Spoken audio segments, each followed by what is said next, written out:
مرگ زودرس مسئله‌ای که به نظر میرسه بسیار شایع و رو به افزایشه و ممکنه هر کدوم از ما همین الان در مسیر رفتن و حرکت کردن به سمتش قرار داشته باشیم که خب بهتره که هر چه زودتر جلوی این مسیر حرکت به سمت مرگ زودرس رو بگیریم. من علی راهمی حقیقی هستم، دانشجوی ارشد روانشناسی بالینی و توی این ویدیو میخوام راجع به همین موضوع صحبت کنم و راهکارهای پیشگیری از این مسئله رو با شما به اشتراک بذارم. خب برای اینکه وارد موضوع اصلی بشیم اول باید ببینیم که مرگ زودرس یعنی چی. ببینید وقتی ما میایم میانگین سنی افراد جامعه رو اندازه گیری میکنیم، به عنوان مثال به این عدد میرسیم که میانگین سنی افراد این جامعه، مثلا جامعه ایرانی 70 سال هستش.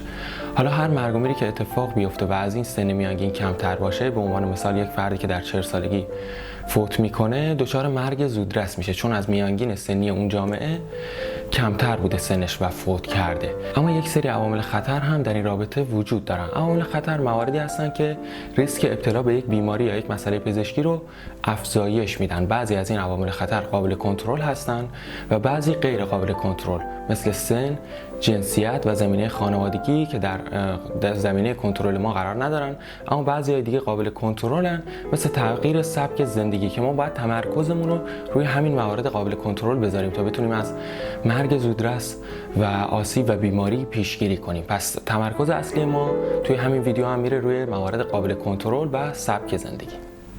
خب اولین عامل از 6 عاملی که با هم دیگه تو این ویدیو بررسی میکنیم سیگار کشیدن هستش. سیگار کشیدن یک عامل خطر مهم برای سرطان‌های مختلف مثل سرطان ریه و بیماری‌های قلبی و عروقی هستش. تحقیقات نشون میدن که سیگار کشیدن به تنهایی عامل 10% از مرگ و میرهای حاصل از بیماری‌های قلبی و عروقی در سال 2000 میلادی بوده و این خب رقم خیلی خیلی بالاییه. بنابراین اگر سیگار میکشید باید این موضوع رو توی اولویت خودتون قرار بدید تا در اسرع وقت سیگار کشیدن رو ترک کنید. اگه که ترک کردن سیگار براتون سخته، به دنبال یک مشاور حرفه‌ای باشید. در ضمن سعی کنید به صورت آروم آروم دوزهای مصرف سیگار رو کم کنید. تحقیقات نشون میدن که خطر ابتلا به سرطان، بیماری‌های قلبی و بیماری‌های تنفسی وابسته به دوزه. به این معنی که هر چه سیگار بیشتری میکشید خطر افزایش پیدا میکنه. با این حال این به این معنی نیست که سیگار کشیدن در سطح ایمن هم وجود داشته باشه و به هر حالت سیگار کشیدن به شما آسیب وارد میکنه. مورد بعدی فشار خون هستش. فشار خون میتونه باعث انسداد عروق قلب، سکته مغزی و حتی نارسایی کلیوی بشه. پیشنهاداتی که برای سبک زندگی سالم در رابطه با فشار خون وجود داره شامل کاهش وزن اضافی بدن، افزایش فعالیت‌های بدنی، میوه و سبزیجات تازه بیشتری مصرف کردن، نمک رژیم غذایی رو کاهش دادن. رژیم کم نمک خطر ابتلا به بیماری‌های قلبی و عروقی رو هم کاهش میده. مورد سوم کلسترول خون بالا. کلسترول یک ماده چربی ماننده که در جریان خون یافت میشه. عواملی مانند وراثت، رژیم غذایی پرچرب و حتی دیابت نوع 2 میتونن بر افزایش سطح کلسترول خون تاثیرگذار باشن. افزایش کلسترول خون هم میتونه ریسک تنگی عروق و بیماری‌های قلبی و سکته رو افزایش بده.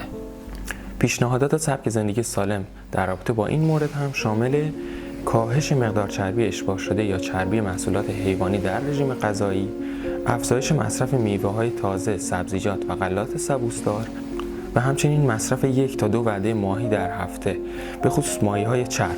مطالعات نشون میدن که حدود 100 گرم ماهی چرب در هفته مانند سالمون خطر مرگ ناشی از بیماری‌های عروق قلب را تا حدود 34% کاهش میدن و از بیماری‌های قلبی و سکته محافظت میکنن.